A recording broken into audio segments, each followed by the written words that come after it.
Hello, hello, welcome back to Loki's Librarian. If you are new here, welcome. I am your librarian, Katrina, and once a week I review a book and mix up a cocktail. I call it Books and Booze. This month I am looking at some of the dirty dealings our government has gotten up to, making this week's book Dark Alliance, the CIA, the Contras, and the Crack Cocaine Explosion by Gary Webb.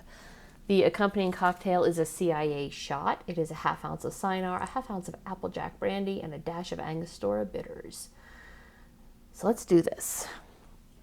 I don't have the big ones because Cynar comes in this enormous bottle, so I brought a tiny little bit with me here to my hotel room. Oh no, there we go. Whew. Crap, I couldn't get it open.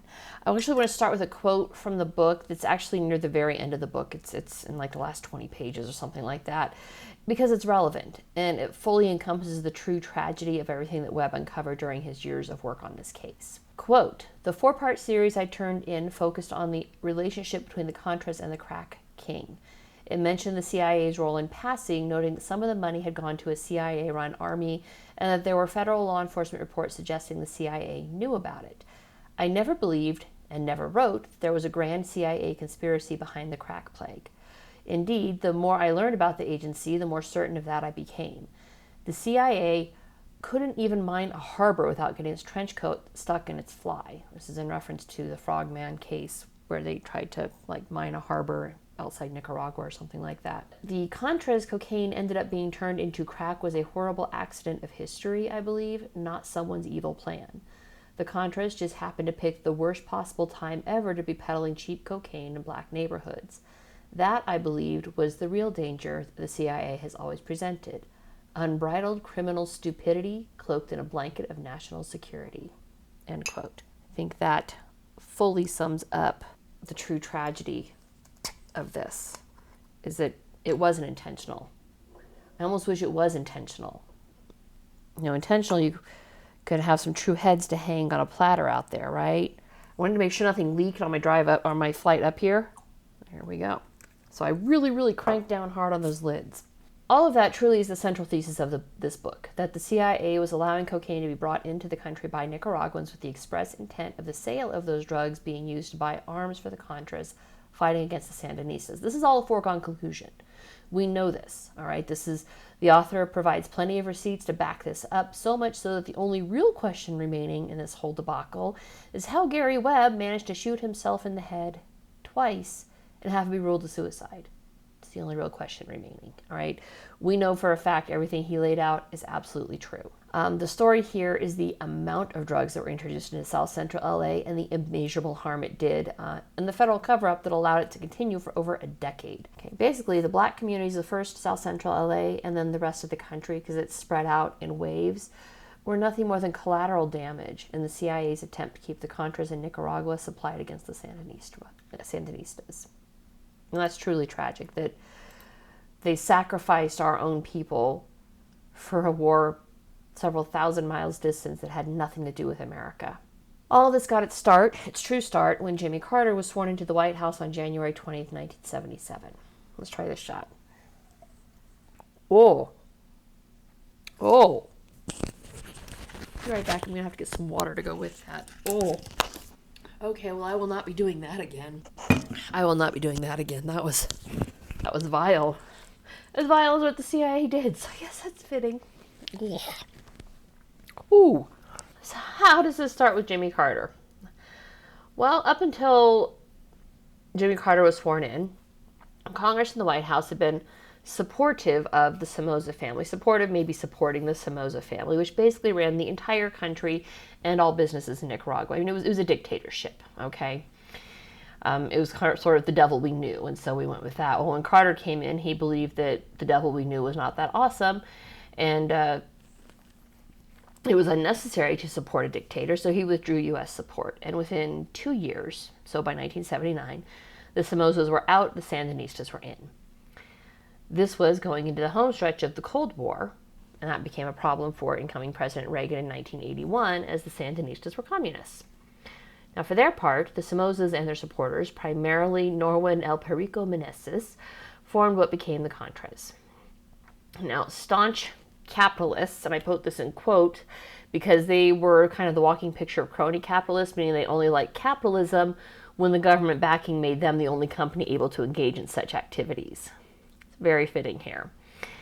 Meneses had been a drug smuggler from at least the mid-1970s, and there were several references in the book to Bush, this being George H.W. Bush, aka Bush 41, having been in some way involved. Webb does not go down those rabbit holes and only mentions it peripherally when the sources mention it. He never really follows up on it because there's no smoking gun leaking Bush, and I personally don't believe it, largely based on timing. Yes, Bush was the CIA director in the 1970s from like 75 to 77, somewhere like there. It wasn't even the full Ford presidency, right? His resignation, as such, was accepted by Jimmy Carter on January 2077 when Carter was sworn in. So Bush was no longer head of the CIA in 1979 when the Contras really started to kick in. All right. Additionally, again, at the end of the book pinpoints Executive Order 12333, which was signed by Ronald Reagan in 1981, which puts the actions of the CIA and national security above Department of Justice actions, meaning the CIA no longer had to report illegal activities it engaged in. And by the time that was signed, Bush was VP, no longer in charge of the CIA. So I strongly suspect that the fact, it was well known that he had been in charge of the CIA. I think this was bandied about by the drug smugglers to show that their actions were approved at the highest levels of the U.S. government. They were, but not necessarily by Bush. And that's pretty much all we know at this point. I haven't read a book on the Iran-Contra. I have one, I just haven't read it yet. Thinking I'm going to add it soon. So now that that's out of the way, by 1979, the newly forming Contras needed money. Broke, no longer had control of the government in Nicaragua, couldn't fight the Sandinistas. And at first, the U.S. government was happy to supply it, but of course, covertly. And as the covert pipeline ended under more strenuous government oversight and the Boland Act, which was initially passed in 82 and then kind of strengthened and given teeth in 84, the CIA used Executive Order 12333 to help first Meneses' team, it's a mouthful, and then his protege Danilo Blandin to bring drugs into the country. Now, as the drugs were sold, the proceeds from these sales would be split into buying more drugs for future sale and then arms purchases for the Contras. So they went into two different, accounting books, if you will. And that's the sum of the CIA's involvement. The DEA was involved to an extent, and there's plenty of references to the DEA supporting this, probably under CIA oversight. And there is an entire cast of characters that are painfully outlined in the book. Those are actually some of the slowest parts of the book for me, detailing when and where and how sales were made from 79 through like 1993 to 94. So a full decade plus a few. Now, right around 1981, Blandin made the acquaintance of Rick Ross, aka Freeway Ricky. He was called that because he, as part of his laundering of his ill-gotten gains, if you will, he had purchased a freeway motor lodge, and that became kind of a central counting house and crack house, if you will. And so he was nicknamed Freeway Ricky by law enforcement. Now, it may not have been law enforcement. Regardless, he has the nickname Freeway Ricky. Now, I immediately purchased Ross's biography, even though I'm not going to even be home until next Friday, because he's fascinating. I'm absolutely fascinated by this. And I'm going to get it on my reading list sometime in the next year because it's just so interesting. To me, these were the parts of the book that really popped and made reading, the reading went really fast. Ross was raised by a single mother in South Central LA and passed high school by playing tennis. And just another aside, not relevant to this book, I abhor the Department of Education. I think it's just a money grab by the government. Nothing has been accomplished. It's important to note that he passed high school before the inception of Carter's failed brainchild, not being able to read or write. He didn't learn to read and write until he, was in prison in the 1990s. That's when he learned to read and write. He passed based entirely on his ability to play tennis. Just like they've been doing for, 60 years, teachers just kept passing him based on his athletic ability rather than his academic ability. This has been an ongoing problem for a while. He wanted to go to college. He was actually excited for it. He tried out for, was accepted to their tennis teams, but those plans were scuttled when the colleges realized he couldn't read, that he was functionally illiterate. And they're like, well, hey, we're actually not just here to play tennis. You need to be able to read and write, and you can't, so we're going to withdraw our offers. And this kind of left him in the lurch because now he can't read, can't write, but has to find some way to make a living because he's fully an adult at this point. Now, how Blandon and Ross met is in the book. I don't recall the specific details, but it is in there. The end result was that Ross began selling cocaine for Blandon, and Ross quickly learned that he was quite good at it. I mean, this is the guy who proverbially could sell ice to an Eskimo, right? He was a natural-born salesman, really good at it. And he quickly learned how to convert cocaine into crack cocaine. Now, another big societal talking point is the disparity in sentencing laws between those who use cocaine, which typically rich white people, and those who use crack cocaine, which is typically poor black people. And there's something to be said on that. I mean, it's, you know, they both essentially come from the same plant, the cocaine plant, right? The coca. As another aside, there was one amusing anecdote in there where they actually were like, maybe we can tell the natives of Nicaragua to just stop growing it. And that was quickly laughed out of Congress because, yes, yeah, sure, we're going to tell another nation what they can and can't grow. I mean, we try, but well, that went nowhere. Anyways, the author goes into what the key differences are between the two. Now, cocaine, powder cocaine, is costly. It's like $2,500 a gram expensive, which is why it falls under the purview of rich white people, right? Crack cocaine is not actually the same thing. Crack cocaine is baked with baking soda. Plain, used for cooking and cleaning. You can buy it for like 97 cents a box at your grocery store, baking soda. When it's mixed together and baked, the exact formula's in the book. I'm not going to repeat it here because it's my YouTube channel. It's tiny, but I don't want it to be stolen, you know, to be wiped out of existence. It crystallizes into rock, which is then smoked. Now, when cocaine is snorted, you get this brief stimulation through the capillaries in your nose and sinuses. Smoking crack cocaine infuses your lungs. For those of you who don't know basic, you know, biology/anatomy, your lungs are like from here to here versus your sinuses, which are here. So really, you're going over a much larger area in a much shorter amount of time when you smoke it. And that makes it a very potent, very fast, incredibly addictive high. Right? Basically, cocaine is to crack cocaine as nasal decongestants are to methamphetamines. Right? They are not chemically the same thing, not by a long shot. Crack cocaine, because it is cut with this incredible, you know, 97-cent box of baking soda, massively cheaper. $2,500 for a gram of cocaine, $20 for a single rock of crack cocaine. I mean, I mathed it out at one point, and Freeway Ricky was pulling in somewhere around $300 million a year in 1980s dollars. You adjust that for inflation, his enterprise would be around $875 million in modern currency. So almost $1 billion a year in sales. Now, it's not pure income for him, right? He has to pay his suppliers and his distributors, so it's got to, you know, that flow goes up and down. He was banking a hefty sum of money back in the day. And much like when I read a few weeks ago, the Mafia Queens of Mumbai, one of the ones I read about, she was very popular and well-liked in her neighborhood because she would reinvest in the neighborhood. Freeway Ricky did the same thing.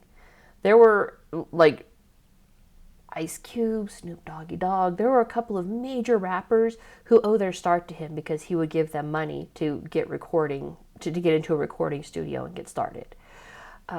He would build basketball parks. He would rebuild community centers. And that's what he wanted to do when he got out of prison, but ended up not doing because life did not smile on him like that. We'll come back to that in a bit. But he reinvested in the community, so the community loved him. All right. Yes, he's on one hand destroying the community with his drug sales. On the other hand, he's reinvesting in that community, which made him immensely popular. And the author actually confirms my math. And like near the end of the book, he talks about, like Ricky said, it was about $1 million a day in sales, which is partly why I'm absolutely fucking fascinated with him. Like the libertarian in me, the old school entrepreneurial capitalist stance is like, God damn, son. I mean, ironically, of course, he's 20 years older than me. He's obviously not my son, but fuck, that is an impressive amount of hustle. I mean, in 6 years, he went from not even really knowing what cocaine was, it was, the rich white person's drug, to $300 million in sales per year of that very same substance to people who certainly couldn't afford it if it were sold in its pure cocaine form. Absolutely impressive bit of like marketing, rebranding, just made a product that people wanted, sold the fuck out of it, right? On the other hand, the criminal justice major in me is like, God damn, son. I mean, that is a lot of damage to the community. And crack is highly addictive. That's, hey, you want to get rich, you sell something that people want, like Facebook, right? Social media, we're all on it 24/7, hugely popular, totally legal. Sell what people want in at a cheap enough quantity, and bam, billionaire. Just like Jeff Bezos. Living the dream, man. It's highly addictive. The author describes at one point the workings, like the inner workings of a crack house. Once is enough to give you a solid picture of the nightmare that is a working crack house. I mean, millions of lives ruined, and not just the men who were thrown in jail for selling at the street level. I'm talking about the babies born to crack-addicted mothers, crack babies. Horribly sad, completely destroyed lives. The HIV pandemic that initially was the purview of the gay community made its jump to largely the black community because of crack houses, right? When you're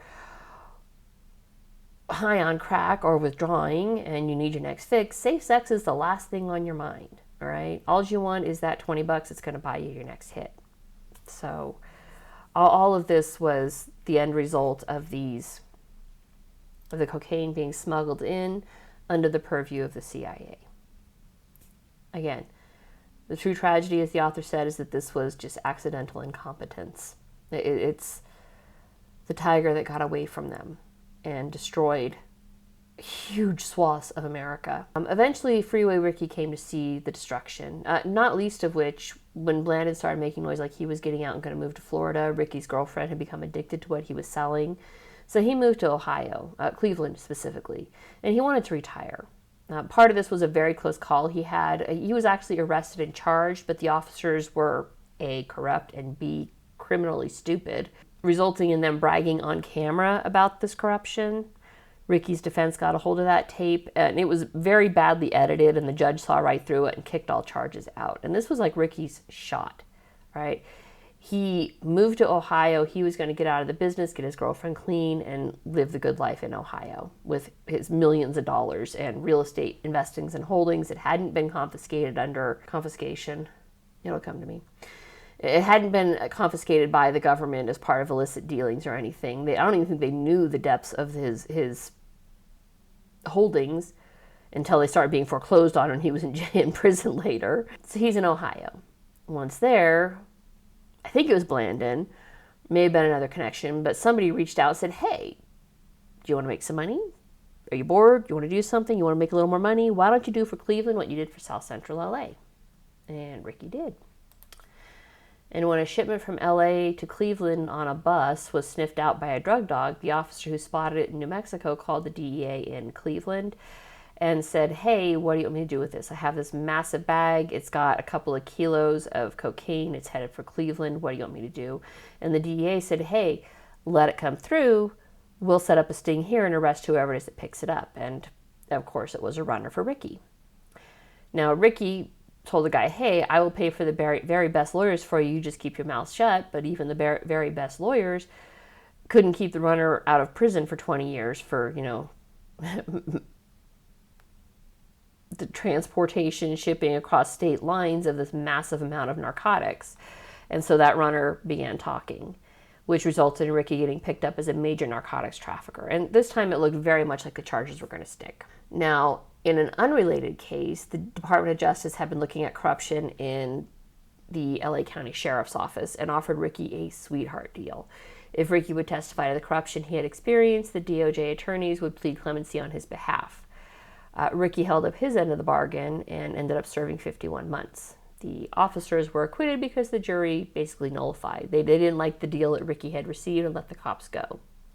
I bet those same people were absolutely stunned with the LA riots after the Rodney King verdict. Anyways, after his time in California, I think he served his federal time in Phoenix, Arizona, actually. I feel like I read in there that he went to Arizona. He ended up serving like 10 months in Texas, also for smuggling-related charges, and then that was it. He was out. He was going to go clean. He wanted to rebuild a community center and give back to the community and start undoing some of what he had done, because he truly did come to see just how bad crack cocaine was and what he had wrought, essentially. He tried, but Blandon kept calling, And here's the thing, when Blandon was calling, and Ricky kept saying, no, I'm out, I don't want to do this. Blandon was claiming he just wanted Ricky's assistance in recouping money from the guy who had taken over Ricky's enterprise. And rather than saying, take it up with Tony, because I think his name was Tony McIntosh or McDonald or something like that, Ricky got involved. And because he genuinely liked Blandon, thought Blandon was a mentor and a friend and a father figure, and he wanted to help, Blandon knifed him in his back, set him up with the DEA, and that was Ricky's third strike in California.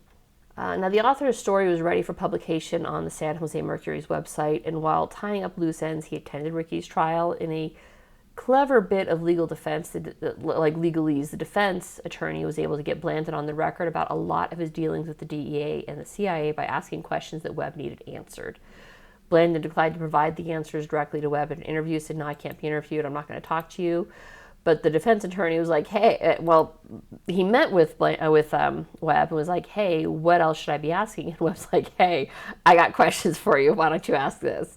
And even better, the judge overruled most of the prosecutor's objections to those questions. The jury apparently felt really bad for Ricky, but declined to nullify his verdict, even though, they thought it was bullshit, and sent him to prison. Now, he was supposed to go for life without parole for the 3 strikes rules in California. That was eventually commuted. I Googled it. He was released in 2009. As near as I can tell, he's been clean ever since, but I didn't really go that deep into the Google search. I was just curious if he was still in prison. He's not. And the story, when it was published, became an instant sensation. It was the first truly viral story on the internet, because this is the 1990s. The internet was brand new, and it was viral for a few months, actually, until the editors at San Jose Mercury News published a partial retraction claiming there was no evidence of CIA involvement, despite having published documents, like hard copies, which were uploaded on their website. They're like, we don't actually have enough proof of the CIA involvement, and they withdrew part of it. The author generously attributes it to his editor's battle with cancer, not just basically just didn't have the wherewithal to fight both cancer and the entire rest of the news industry, which is weak sauce, man. I mean, I get it, all right, I do get it. If cancer fucking sucks, if that's what you're fighting, you don't have a whole lot of, hoops to deal with anything else, right? But, man, I just hung Webb out there to dry. And Webb parted ways with the San Jose Mercury News in, 98, and then allegedly, shot himself twice in the head in 2004. I'm saying allegedly. I mean, Wikipedia reports it as a suicide, but I don't buy it. Yeah, I ain't buying it. This book was unquestionably well documented. It was a bit of dry reading, especially when he's breaking down some of the connections in Nicaragua and between the actual smugglers and who was where and when. I mean, it lays out a truly appalling pathway from the province of the rich and famous to the highly addictive substance that destroyed entire communities and cities, destroyed families, and escalated violence to previously unseen levels. I mean, as much damage as the welfare state and, Johnson's Great Society unquestionably did in destroying black communities, the drug epidemic did an equal share in furthering that destruction. And it can be argued very heavily that if the CIA hadn't cock-blocked the DEA at every single turn, it might not have reached the catastrophic proportions that it did. Well, that's it for this week. If you liked what you saw, don't forget to subscribe, and I will see you guys next Sunday. Bye.